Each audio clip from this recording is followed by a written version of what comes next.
ڈرامے کی next episode میں آپ لوگ دیکھیں گے کہ کس طرح سے الماس نے علی کو اپنے راستے سے ہٹانے کے لیے کتنی بڑی چال چلنے کی کوشش کی ہے۔ ایک طرف عاصم اور سنبل چاہتے ہیں کہ علی کو سعد سے دور رکھ کے اسے بچایا جائے، وہیں پر دوسری طرف الماس یہ چاہتی ہے کہ علی سعد کا قتل کر دے، جس کی بنا پر علی کو عمر قید سزا ہو جائے اور علیان ہمیشہ کے لیے سنبل کی زندگی سے چلا جائے۔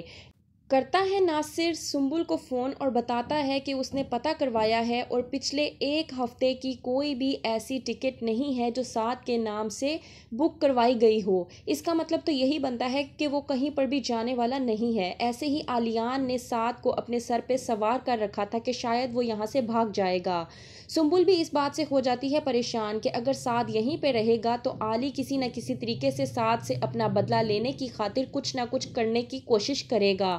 دوسری طرف امبر جو کہ جا رہی ہوتی ہے اپنی سنوائی پر اور ہوتی ہے بہت زیادہ خوفزدہ کہ کہیں وہ کیس ہار نہ جائے، لیکن نیہا اسے تسلی دیتی ہے اور یہ کہتی ہے کہ تم اپنے بھائی کا بھی حوصلہ ہو اور تمہیں ہمت سے کام لینا ہوگا اور میں یقین رکھتی ہوں کہ انشاءاللہ تمہارے حق میں ہی فیصلہ آئے گا۔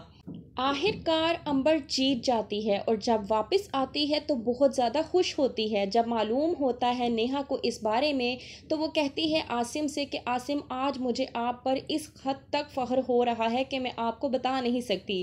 آج آپ نے بھائی ہونے کا حق ادا کر دیا۔ اس بات پر امبر بھی عاصم سے یہ کہتی ہے کہ یقین کریں بھائی، اگر آپ میری زندگی میں نہ ہوتے تو آج مجھے انصاف نہ مل پاتا۔ میں بہت خوش قسمت ہوں کہ آپ جیسا بھائی میری زندگی میں ہے۔ وہیں پر دوسری طرف الماس جس نے اپنے تینوں بچوں کی زندگیوں کو تباہ و برباد کر کے رکھ دیا ہے اور اب بھی وہ کوئی کسر باقی نہیں چھوڑ رہی اپنے بچوں کی زندگیوں کو تباہ و برباد کرنے کے لیے۔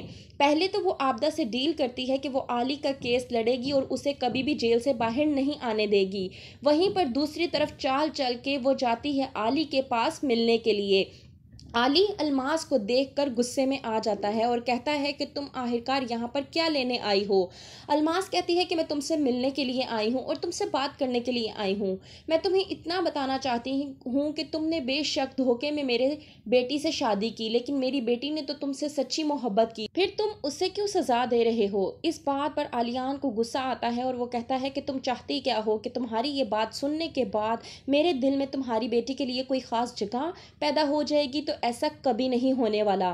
اس بات پر الماس کہتی ہے کہ ظاہر سی بات ہے وہ میری بیٹی ہے، میری ممتا جاگی ہے تو میں اپنی بیٹی کے لیے کچھ نہ کچھ تو کروں گی۔ اس بات پر علیان کہتا ہے کہ یہ ممتا نامی لفظ تمہارے منہ پر سوٹ نہیں کرتا، تو بہتر یہ ہے کہ یہاں سے دفع ہو جاؤ۔ الماس کہتی ہے کہ میں تو تمہارے لیے ایک خبر لے کر آئی تھی، میں جانتی ہوں کہ سعد کہاں پر رہ رہا ہے، اس کے گھر کا ایڈریس ہے میرے پاس، اور دوسری بات یہ کہ وہ آج رات کی فلائٹ سے یہاں سے جانے والا ہے۔ یہ بات سننے کے بعد علیان کو اور بھی زیادہ غصہ آ جاتا ہے۔ وہ کہتا ہے کہ ایسے کیسے جا سکتا ہے، مجھے اس سے بدلہ لینا ہے۔